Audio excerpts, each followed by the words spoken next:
ছিল আমার বাবা, আমি সভানেত্রী। সেই যোগ্যতায় হয়েছিলাম দেশের প্রধানমন্ত্রী। ভোটবিহীন ক্ষমতায় ছিলাম জোর জুলুম করে, প্রতিবাদী কণ্ঠ শুনলে ছেড়ে দিতাম ভরে। তোমরা আমার চোর বলো, দুঃখ নেই তাতে, বাকি জীবনটা কাটবে সুখে চুরি টাকা দিয়ে। আমি এখন পুরা মানুষ, বয়স হলো ৮০, জানি তোমরা দেশে গেলে দিয়ে দিয়ে দিবে ফাঁসি।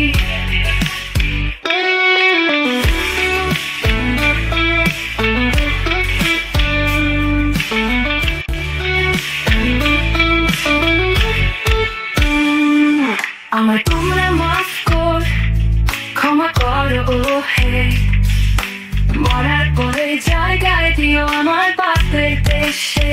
তোমরা আমার চোর বলো, দুঃখ নেই তাতে, বাকি জীবনটা কাটবে সুখে চুরি টাকা দিয়ে। আমি এখন পুরা মানুষ, বয়স হলো ৮০, জানি